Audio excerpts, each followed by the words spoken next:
شروع کوم په نامه د خدای چې بخښونکی او مهربانه دی. زه د نږدې ملګرو څنګه چې تاسو ته پته ده چې زما سره په خوا کې نن یو داسې شخصیت ناست دی چې د پښتو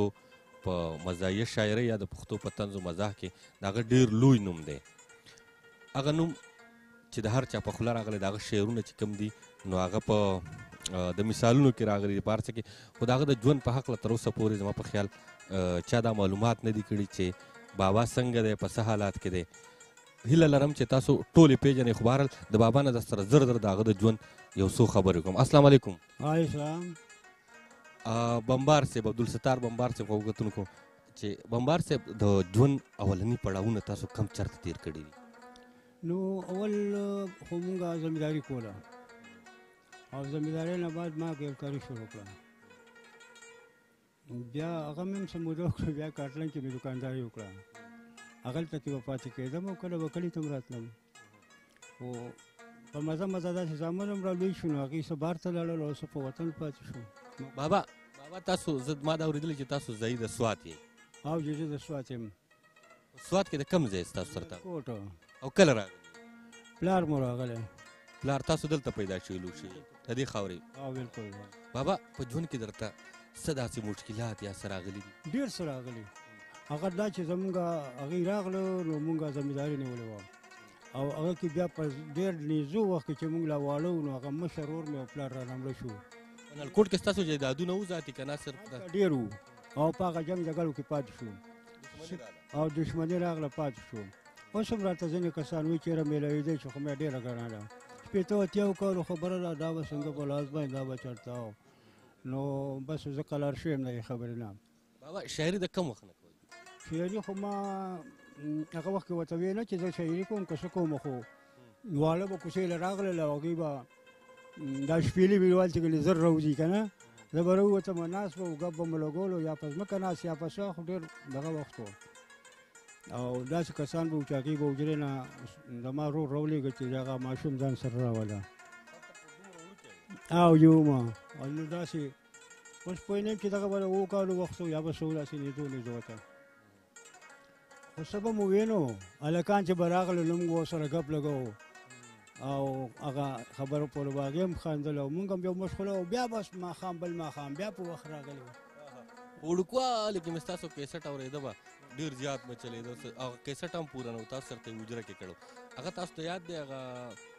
داسې به کوو چې د شریک المارۍ نه مې توبه و داسې شعرونه هغه درته یاد دی؟ دا خو دغه و زما نه و، دغه شعر دغه زما نه و، ما نور داسې څه کچې ته کوشوی یم خو دغه مې نه دي. بابا چې ډېر کچې ته به کوشوی کم شعر حاجي ډېر چې پکې کچې ته کوشوی کم شعر نما نو دا برکوټوالي خبر ته یو کوم چې هغوی به کله راغلو نو بیا چې به تلل نو ما به ورته ویل چې تاجې مه کوه قلار شه بیا به ځې، یو ساعت ګړی ایسار شه بیا به ځې، خوند کوي د محبت خوږې خبرې مسیحا لږ د بیمار شه بیا به ځې، لکه په دې طریقه. خو بیا به بل ماښام رالو وخت په خیر د انځر ګله ستړی مه شي، هر کله پس اوسه زله ستړی مه شي، بس راځه زما نه بله سرته کښېنه ډډه و مکمله ستړی مه شي. خو ما ته دا پته نه وه چې دا خو مونږ داسې ګپ لګوو که نه، خو د ورو ورو وخت تېرېدو سره به خلکو ووایي چېرې دا ماشوم شاعر دی او د خوښې شعرونه زیات لکه چې وایي چې زمونږ په اوږو سور شي غټ ته جوړ شي، بیا قدم په وړاندې نه ځي لټ ته جوړ شي، لا تر اوسه د چا په کار رانغلو هغه بره په اسمان کې کټ ته جوړ شي، چې نو ستا سبا د بل په خوا کې ناست هر سړی چې اوبه څښلي چټ ته جوړ شي، منم جرنده کې د پلار د خو په وار ده د نینو د ورتولو بټ ته جوړ شي، د نن وخت د ښکلو دقسې مثال دی په یو څو ورځې کې ورانه رټ ته جوړ شي، یار به راشي شعر عبدالستار خواله چې کبړي وسکټ ته جوړ شي. بابا تاسو ته کم وخت کې پته ولګي تاسو شاعر یې؟ څومره وخت شو؟ زه ډېر زر بیا داسې د دې زرګۍ یو شاعر و میرنواب نوم و هغه راغی ما ته یې پروګرامونو له راځم زه خو په پروګرامونو نه پوهېږم بس همدغه په کلي کې دا ولوی واړو سره ناست یو نو هغه ویې نه ته راځه نو مې عمر مې ډېر کم دی هغې ویې نه خیر دی نو بیا به ورو ورو ولاړو داسې خبرې به م کولې کله به م شکوې ویلې کله به م څه کول او یو نو لګیا به اوسه به مو وینو خو په خواړه به م زیاته منم پورې مې پار ښکلي چونګې دی بیا هم سر زما د ډېر غمه رنګې دی بس دننه پکې ګن بلا پراته وي ظاهر هر مسلمان ګوره سور منګی دی چې مه راځه نو خوا ته رانږدې شي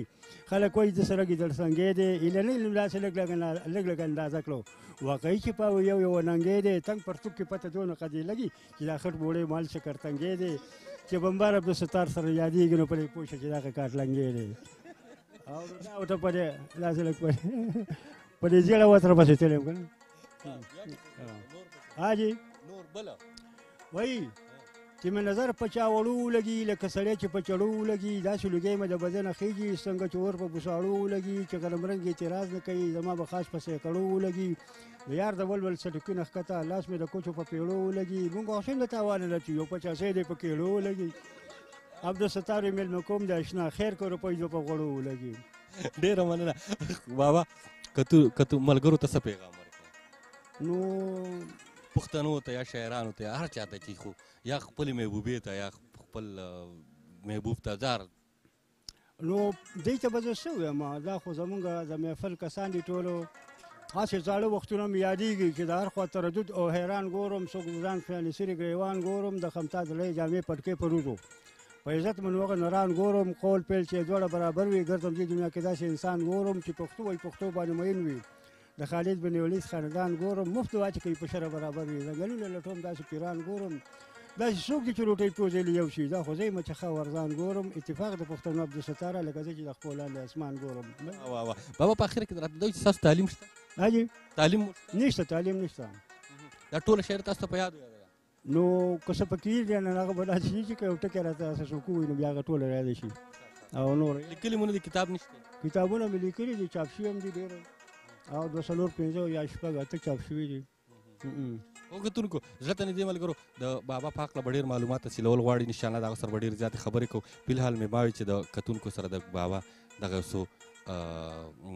لهجې شاملې کړم ډېره مننه د خدای په امان